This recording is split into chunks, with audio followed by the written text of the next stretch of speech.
CGL SSC CGL combined graduate level एक B grade level का exam जिसे SSC द्वारा कंडक्ट कराया जाता है। जिसे पास कर डाला तो आपकी लाइफ फिर जिंगा लाला। तो दोस्तों आज की इस वीडियो में हम बात करेंगे सीजीएल की फुल डिटेल के बारे में। जानेंगे कि कैसे इस एग्ज़ाम को क्रैक करते हैं, इसका क्या सिलेबस होता है, किस तरीके की पोस्ट सीजीएल पास करने के बाद हमें ऑफ़र होती हैं, इसका पे स्केल क्या होता है और एसएससी साल में किस समय इसका एग्ज़ाम कंडक्ट कराता है। तो वीडियो को इससे पहले शुरू करें, यदि आप हमारे चैनल पर नए हैं तो इसे सब्सक्राइब कर लीजिए और दबाइए बेल आइकन बटन को ताकि हमारे वीडियोस आपको सबसे पहले मिल सकें। Now you are watching job and business ideas and we are talking about SSC CGL exam. SSC द्वारा कंबाइंड ग्रेजुएट लेवल की परीक्षा साल में कम से कम एक बार कराई जाती है। ये परीक्षा अप्रैल, मई या जून के महीने में ही अधिकतर कंडक्ट होती है, लेकिन कभी कभी इसका समय आगे पीछे भी होता है और ये पूरी तरह से निर्भर करता है एसएससी के ऊपर। यहाँ पर हम सबसे पहले बात करते हैं एसएससी सीजीएल में मांगे जाने वाली योग्यता की।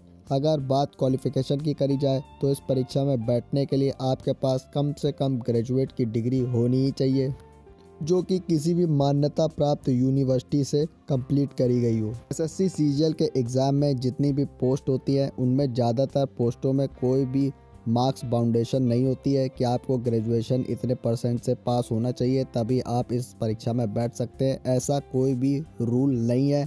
हालांकि कुछ पोस्टें होती हैं जिनमें ग्रेजुएट में कुछ स्पेशल सब्जेक्ट के रिक्वायरमेंट्स होते हैं, उन्हें हम आगे की इस वीडियो में चर्चा करेंगे। तो अब बात करते हैं आयु सीमा की। इस एग्ज़ाम में बैठने के लिए आपकी आयु कम से कम 18 वर्ष और अधिकतम आयु 27 से 32 वर्ष के बीच में मांगी जाती है। ये वेरी करती है अलग अलग पोस्टों के लिए। इसके अलावा आपको आरक्षण के हिसाब से एज रिलैक्सेशन भी दिया जाता है। इसी के अलावा जब आप ऑनलाइन एसएससी सीजीएल का फॉर्म भरते हैं तब जनरल, ओबीसी और ईडब्ल्यूएस छात्र को 100 रुपये का शुल्क देना पड़ता है। इसी के साथ साथ जो एससी, एसटी और महिला छात्र होते हैं तथा फिजिकल हैंडीकैप छात्र होते हैं जिनकी हैंडीकैप 40% से ऊपर होती है, उनके लिए यह परीक्षा पूरी तरीके से निःशुल्क होती है। दोस्तों अब हम यहाँ पे बात करते हैं पोस्ट और डिपार्टमेंट की कि वो कौन से डिपार्टमेंट होते हैं, वो कौन सी पोस्ट होती है जिसे आप इस एग्ज़ाम को पास करने के बाद चूज़ कर सकते हैं। असल में एसएससी एक बी ग्रेड की परीक्षा होती है जिसमें आप सेंट्रल गवर्नमेंट के विभिन्न प्रकार के डिपार्टमेंट में एज अ ऑफिसर पोस्ट पर काम करते हैं, जैसे कि senior secretary, upper division clerk, tech assistant, sub inspector और इसी के साथ साथ और भी कई तरीके की पोस्टें होती हैं जैसे कि auditor, accountant, junior accountant, inspector of income tax, inspector of central excise duty, inspector of prevention, inspector examiner जैसी महत्वपूर्ण पोस्टें इसमें आपको ऑफ़र करी जाती हैं। तो दोस्तों अब हम बात करते हैं यहाँ पे एसएससी एग्ज़ाम्स और उसके सिलेबस के बारे में। एसएससी एग्ज़ाम 4 टीयरों में कंडक्ट कराया जाता है जिसमें से 3 टीयर कंपलसरी होते हैं जबकि चौथा टीयर कुछ वेरियस पोस्ट के लिए रिज़र्व रखा जाता है। यदि आपने उस पोस्ट को अप्लाई किया है तो वो एग्ज़ाम होता है, नहीं तो वो नहीं होता है। तो सबसे पहले हम यहाँ पे बात करते हैं टीयर 1 एग्ज़ाम की, जो कि एक कंप्यूटर बेस्ड टेस्ट होता है और ये एसएससी सीजीएल का पहला एग्ज़ाम होता है जिसमें टोटल 4 सेक्शन होते हैं, जिसमें 25 नंबर की रीजनिंग, 25 नंबर की मैथमेटिक्स, 25 नंबर की इंग्लिश कॉम्प्रिहेंशन और 25 नंबर की जनरल अवेयरनेस पूछी जाती है।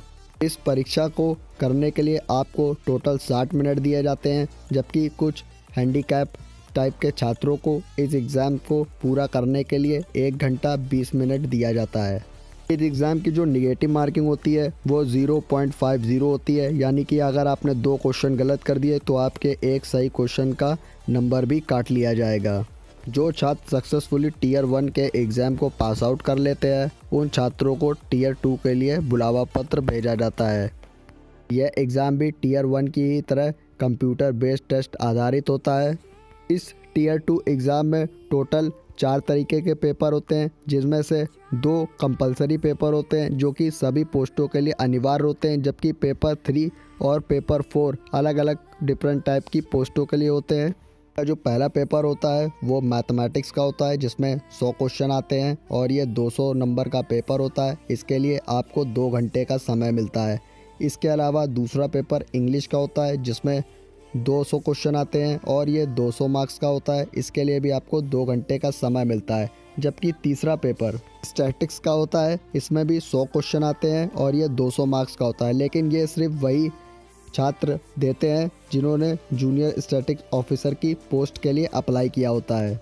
जबकि चौथा paper general studies of accountant और इकोनॉमिक के लिए होता है। इसमें भी 100 क्वेश्चन आते हैं और ये 200 मार्क्स का होता है, लेकिन इस पेपर को भी वही छात्र देते हैं जिन्होंने अकाउंटेंट की पोस्ट के लिए अप्लाई कर रखा होता है। अगर बात करें टीयर 2 एग्ज़ाम में निगेटिव मार्किंग की, तो इंग्लिश के पेपर में 0.025 का निगेटिव मार्किंग होती है, यानी कि 4 क्वेश्चन पे आपका एक सही उत्तर काट दिया जाता है। जबकि बाकी अन्य पेपरों में टीयर 1 की तरह 0.50 की निगेटिव मार्किंग होती है, यानी कि 2 क्वेश्चन पे आपका एक सही उत्तर भी काट दिया जाता है। तो दोस्तों, जो लोग टीयर 1 और टीयर 2 एग्ज़ाम को निकाल लेते हैं उन्हें देना होता है टीयर 3 पेपर। ये पेपर टीयर 1 और टीयर 2 से थोड़ा अलग होता है, क्योंकि ये पेपर रिटन में होता है, यानी पेन पेपर मोड में होता है। यह पेपर 100 मार्क्स का होता है, जिसमें करीब आपको 1 घंटे लिखने का समय दिया जाता है। इस पेपर में एस्से, एप्लीकेशन और लेटर जैसी चीज़ें लिखकर दिखानी होती हैं। इसके अलावा जो कैंडिडेट ऑडिटर या फिर अकाउंटेंट पोस्ट के लिए क्वालिफाई कर जाते हैं उन्हें टीयर 4 पेपर देना पड़ता है। यह एक डेटा एंट्री टेस्ट होता है। इसी के साथ साथ आपको सीपीटी यानी कि कंप्यूटर प्रोफिशिएंसी टेस्ट भी देना होता है। तो दोस्तों, मैं आशा करता हूँ कि इस वीडियो से आपको एसएससी सीजीएल की काफ़ी ज़्यादा जानकारी हो गई होगी। यदि आपको ये वीडियो पसंद आया तो प्लीज़ इसे लाइक और शेयर कर दीजिए और हमारे चैनल को भी सब्सक्राइब करिए, ताकि इससे हमारा मोटिवेशन भी थोड़ा ऊपर जा सके और हम आपको और भी ज़्यादा अच्छे कंटेंट वाले वीडियो रिसर्च करके दे सके। यदि आपको कोई डाउट है तो आप हमें कमेंट कर सकते हैं। यदि आप किसी और परीक्षा के बारे में जानना चाहते हैं तो भी आप हमें कमेंट कर सकते हैं। हम उस पर और ज़्यादा रिसर्च करेंगे और आपको एक अच्छा वीडियो कंटेंट प्रोवाइड कराएंगे। तब तक के लिए जय हिंद, वंदे मातरम।